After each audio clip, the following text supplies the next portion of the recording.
সবাইকে আমার ইউটিউব চ্যানেলে স্বাগত। আজকে আলোচনা করব তোমরা যারা ক্যালকাটা ইউনিভার্সিটি আন্ডারে সেমিস্টার 4-এ পড়ছো এবং তোমাদের হিস্ট্রি রয়েছে। তোমাদের ইতিহাসে মোট দুটো পেপার সেমিস্টার 4-এ CC4 এবং CC5। আজকে তোমাদেরকে CC4 যে পেপারটা রয়েছে এই পেপার থেকে একটা গুরুত্বপূর্ণ বড় প্রশ্নের উত্তর দেব। তোমরা প্রথম থেকে শেষ পর্যন্ত দেখতে থাকো। এবং যারা সেমিস্টার 5-এ পড়ছো এবং তোমাদের মাইনরে তোমাদের হিস্ট্রি রয়েছে, তোমাদের MN4 যে মাইনর পেপারটা, সেমিস্টার 4-এ CC4 যে পেপার, সেমিস্টার 5-এর MN4 একই পেপার, CC4 এবং MN4। এই CC4 বা MN4 পেপারের নাম হলো হিস্ট্রি অফ ইউরোপ 1453 থেকে 1650 খ্রিস্টাব্দ, অর্থাৎ ইউরোপের ইতিহাস 1450 থেকে 1650 খ্রিস্টাব্দ পর্যন্ত। সেমিস্টার 4-এর CC4 যে পেপারটা, সেমিস্টার 5-এর MN4 একই পেপার। এই CC4 বা MN4 পেপার থেকে একটা বড় প্রশ্নের উত্তর আজকে ভিডিওতে তোমাদেরকে দিচ্ছি। তোমরা প্রথম থেকে শেষ পর্যন্ত দেখতে থাকো।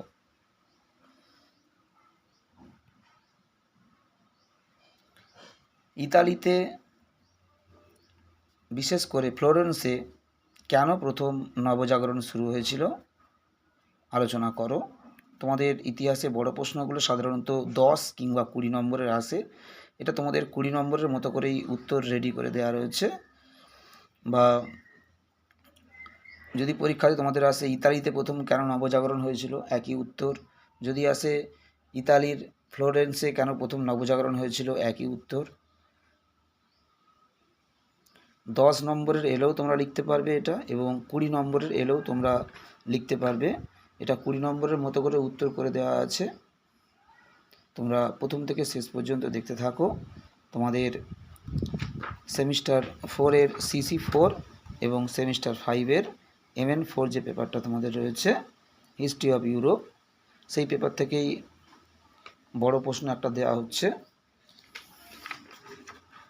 প্রথম থেকে তোমরা শেষ পর্যন্ত উত্তরটা দেখো এবং লিখে নাও। ইতালিতে কিংবা ইতালির তোমাদের ফ্লোরেন্সে কেন প্রথম নবজাগরণ হয়েছিল, খুবই গুরুত্বপূর্ণ একটা বড় প্রশ্ন। এটা তোমাদের 10-এর আসতে পারে, 20 নম্বরের আসতে পারে।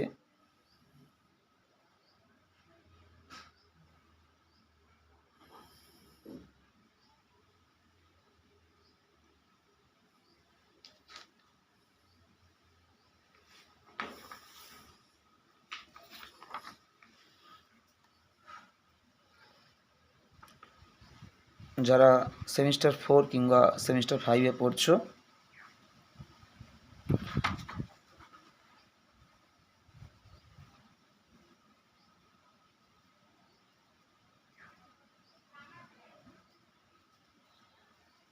শুধুমাত্র ইতিহাস নয়, তোমাদের বাংলা,